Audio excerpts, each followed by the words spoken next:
ഇത്ര ഭംഗിയായിട്ട് ശങ്കരാചാര്യർ എല്ലായിടത്തും നയം എഴുതി വെച്ചിട്ടുണ്ട്. പക്ഷെ അത് ക്ഷേത്രത്തിലെ ആചാരം നടക്കുന്ന ഒരേ ഒരു ക്ഷേത്രം ഗുരുവായൂരമ്പലം മാത്രമേ. ഇന്ത്യൻ പ്രധാനമന്ത്രി ചാർജ് എടുത്താൽ ഇവിടെ വന്നിട്ട് തുലാഭാരം നടത്തും. ഒരൊറ്റ വാക്കിൽ അവസാനിപ്പിക്കാം. അതായത് ആചാര്യ തപസാംനായ ജപേന വിധിയേനത ഉത്സവം അന്നദാനേന ക്ഷേത്രവൃത്തിസ്തു പഞ്ചത.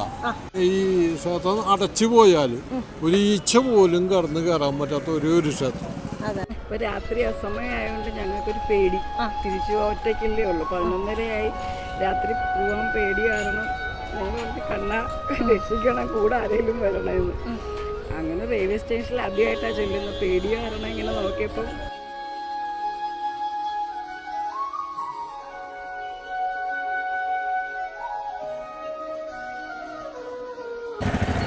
ഭാരതത്തിൽ ഒരേ ഒരു ക്ഷേത്രമുള്ള കൃഷ്ണൻ്റെ, ഒരേ ഒരു ക്ഷേത്രമുള്ള കൃഷ്ണൻ്റെ. ഇത്ര ഭംഗിയായിട്ട് ശങ്കരാചാര്യർ എല്ലായിടത്തും നയം എഴുതി വെച്ചിട്ടുണ്ട്. പക്ഷെ അത് ക്ഷേത്രത്തിലെ ആചാരം നടക്കുന്ന ഒരേ ഒരു ക്ഷേത്രം ഗുരുവായൂരമ്പലം മാത്രമേ. ഇന്ത്യൻ പ്രധാനമന്ത്രി ചാർജ് എടുത്താൽ ഇവിടെ വന്നിട്ട് തുലാഭാരം നടത്തും. ഇന്ത്യയിലത്തെ ഗവർണർ അല്ലെങ്കിൽ എവിടുത്തെ ആളും എന്ത് ചാർജ് എടുത്താലും ഇവിടെ വന്നിട്ടാണ് തുലാഭാരം നടത്തുന്നത്. നിങ്ങൾക്കറിയാമല്ലോ. അപ്പോൾ ഗോകുലം ഗോപാലൻ സ്വർണ്ണക്കട അറിയും. ഇവിടെ വന്നിട്ട് സ്വർണം കൊണ്ട് തുലാഭാരം നടത്തും. എന്ത് ഇവിടെ ചെയ്താലും അതിൻ്റെ 10 ഇരട്ടി ഫലം നമുക്ക് കിട്ടും. അപ്പോൾ പൈസ ഒഴിഞ്ഞിട്ടേണ്ട. അപ്പോൾ ഇത് കുറേ ആൾ കൂട്ടി വെച്ചിട്ട് ഇവിടെ കൊണ്ടുവന്നിട്ട് ശാന്തി എന്ന് പറഞ്ഞല്ല. അപ്പോൾ ഇവിടെ ഒരു പൂരിക്കാണ് പോണത്. പിന്നെ കാല് ഒടിഞ്ഞിരിക്കുന്നു. അപ്പോൾ നടക്കാൻ പറ്റില്ല. എന്ത് വന്നാലും ഇവിടെ വന്നാൽ മാറും. അതായത് ഒരൊറ്റ വാക്കിൽ അവസാനിപ്പിക്കാം. അതായത് ആചാര്യ തപസാംനായ ജപേന വിധിയേനത ഉത്സവം അന്നദാനേന ക്ഷേത്രവൃത്തിസ്തു പഞ്ചത. അതായത് അവസാനത്തെ വാക്ക് ഉത്സവം നടത്തണം ഏതമ്പലത്തിൽ. ഇത് കൊല്ലത്തിൽ ഒരിക്കലാണ് തൃശ്ശൂർ പൂരം നടത്തുന്നത്. ഇവിടെ എല്ലാ ദിവസവും നടത്തുന്നു. ഇത് ഇവിടെ മാത്രമേ പറ്റുള്ളൂ. ഉത്സവം അന്നദാനേന, അന്നദാനം എല്ലാ ദിവസവും. ഇത് ഇവിടെ മാത്രമേ പറ്റുള്ളൂ, വേറെ ക്ഷേത്രത്തിലില്ല. കുറേ പറയാനൊരു ക്ഷേത്രാചാരം സമയമില്ല. എത്തി പോയിരിക്കുമെന്ന്. ശരി, നമസ്കാരം. എൻ്റെ പേര് രഘുപതി ശാന്തി, കൊടുങ്ങല്ലൂർ എന്ന പേര്. എല്ലാവർക്കും പോരിക്ക് ഓടി നടക്കുന്നു. ഈ ജില്ല കംപ്ലീറ്റ് വിളിക്കും നമ്മൾ. അത്ര വിശ്വാസം.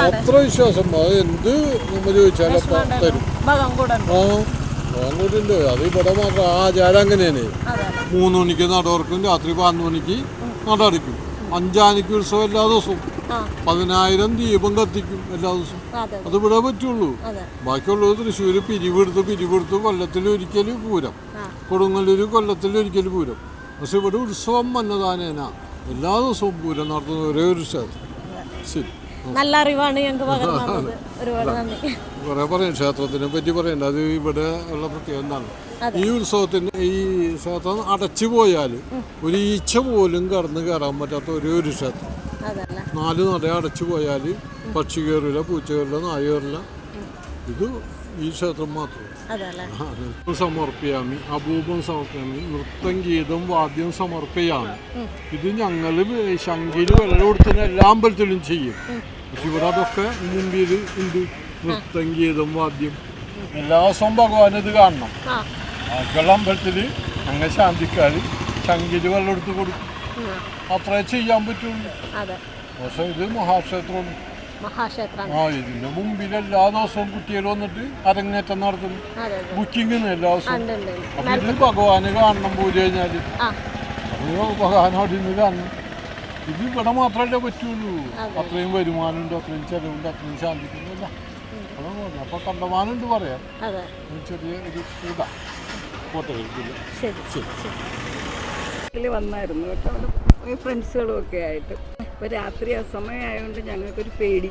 തിരിച്ചു ഒറ്റയ്ക്കല്ലേ ഉള്ളു. 11:30 രാത്രി പോവാൻ പേടി കാരണം ഞങ്ങൾ കണ്ണ രക്ഷിക്കണം, കൂടെ ആരെങ്കിലും വരണമെന്ന്. അങ്ങനെ റെയിൽവേ സ്റ്റേഷനിൽ ആദ്യമായിട്ടാണ് ചെല്ലുന്നത്. പേടി കാരണം ഇങ്ങനെ നോക്കിയപ്പം ഒരാളവിടെ വന്ന് നിൽക്കുന്നു. ഞാൻ ചോദിച്ചു എവിടെ പോവാനാ? അപ്പം നിങ്ങൾക്ക് എവിടെ പോകാൻ? ഞാൻ പറഞ്ഞു കൊല്ലത്ത് പോവാണ്.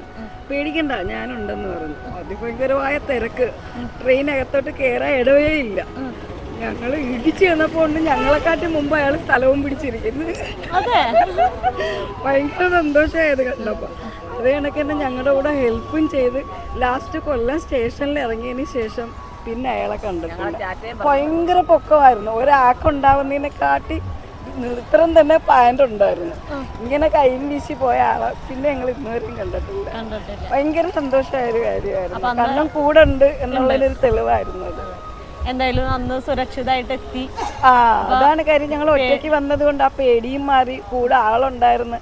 തിരക്കുള്ള ട്രെയിനിൽ ഞങ്ങളെക്കാട്ടി മുമ്പ് ഇടിച്ചു കയറി സീറ്റ് പിടിച്ച് ഞങ്ങളെ ഇരുത്തി കൊണ്ട് സ്റ്റോപ്പിൽ ഇറങ്ങിയതിന് ശേഷം ടാറ്റയും പറഞ്ഞു ഇങ്ങോട്ട് വന്നതായിരുന്നു. നോക്കാറുണ്ട് ആ ആളെ ഇപ്പോഴും ഇവിടെ വന്ന് തിരിച്ചു വരും. അപ്പോ ഭഗവാൻ കൂടെ ഉണ്ടെന്നുള്ളത് അതുകൊണ്ടല്ലേ ഇപ്പോഴും ഞങ്ങൾ വരുന്നത്. ഞാൻ താമസം ഗുജറാത്തിലാണ്, പക്ഷെ എല്ലാ വർഷവും കണ്ണനെ കാണാൻ സ്പെഷ്യൽ വരും. അപ്പൊ ഇന്ന് മനസ്സ് നിറഞ്ഞിട്ടാണ് വളരെ തൊഴുതു ഭംഗിയായിട്ട്. വൈശാഖ മാസല്ലേ?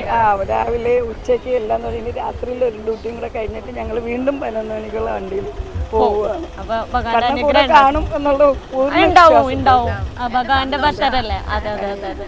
അപ്പൊ എല്ലാ കാര്യങ്ങളും ഭംഗിയായിട്ട് നടക്കട്ടെ. ഗുരുവായൂരപ്പനുമായി ബന്ധപ്പെട്ട അനുഭവങ്ങളും കഥകളും എത്ര പറഞ്ഞാലും തീരില്ല. അത്രത്തോളം ഉണ്ട് ഭഗവാന്റെ മഹത്വങ്ങൾ. എങ്ങനെയുണ്ടായിരുന്നു ഇന്നത്തെ ഈ അനുഭവ കഥകൾ? എല്ലാ ഭക്തർക്കും ഇഷ്ടപ്പെട്ടു എന്ന് കരുതുന്നു. കൂടുതലായും ഗുരുവായൂരപ്പനിലേക്ക്, നമ്മുടെ എല്ലാം പ്രിയപ്പെട്ട കണ്ണനിലേക്ക് നിങ്ങൾ കുറച്ചുകൂടി അടുത്തു വന്ന് ഞങ്ങൾ കരുതുകയാണ്. ഭക്തജനങ്ങളുടെ, ഞങ്ങളുടെ ഏറ്റവും പ്രിയപ്പെട്ട ഭക്തരുടെ വിലപ്പെട്ട അഭിപ്രായങ്ങൾ അതെന്തു തന്നെയായാലും താഴെ കമൻറ്റിൽ എഴുതുവാൻ മറക്കണ്ട കേട്ടോ. ഒരു കാരണവശാലും മടിക്കരുത്. ഇനിയിപ്പോൾ ഒന്നും എഴുതാനില്ല എങ്കിൽ പോലും ഭഗവാന്റെ നാമങ്ങൾ എഴുതിക്കൊള്ളുക.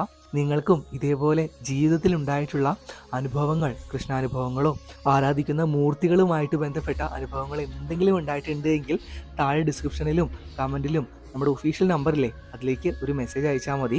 അനുഭവങ്ങൾ ഞങ്ങൾ തീർച്ചയായും വായിക്കുന്നതാണ്. നമ്മുടെ ചാനലിലും അല്ലെങ്കിൽ വാട്സപ്പ് കൂട്ടായ്മയിലും ഒക്കെ ഇടുന്നതായിരിക്കും. അതെല്ലാം കേൾക്കുമ്പോൾ മറ്റുള്ള ഭക്തജനങ്ങൾക്കും ഒരു അനുഭൂതിയാണല്ലോ, അല്ലെങ്കിൽ അവർക്കും കൂടുതലായും ഭഗവാനിലേക്ക് അടുക്കുവാനുള്ള അവസരമാണ് ഇതുവഴി ഭക്തരൊരുക്കുന്നത്. അതുകൊണ്ട് ഒരിക്കലും മടിക്കേണ്ട. നിങ്ങളുടെ അനുഭവ കഥകൾ തീർച്ചയായും എഴുതി അറിയിച്ചു കൊള്ളുക. ശരി, അപ്പോൾ വേറെ ഒന്നുമില്ല. എത്രയും പെട്ടെന്ന് തന്നെ അടുത്ത ക്ഷേത്ര വീഡിയോകളും ഇതേപോലെയുള്ള കൃഷ്ണാനുഭവങ്ങളും വഴിപാട് കാര്യങ്ങളൊക്കെ ആയിട്ട് നമുക്ക് കാണാം. ഭഗവാൻ ആ കള്ളക്കണ്ണൻ എല്ലാ ഭക്തരെയും 2 കൈയും നീട്ടി ഈ വേളയിൽ അനുഗ്രഹിക്കട്ടെ എന്ന് പ്രാർത്ഥിച്ചുകൊണ്ട് നിർത്തുന്നു. കാണാം, പകലാം. നന്ദി, നമസ്കാരം.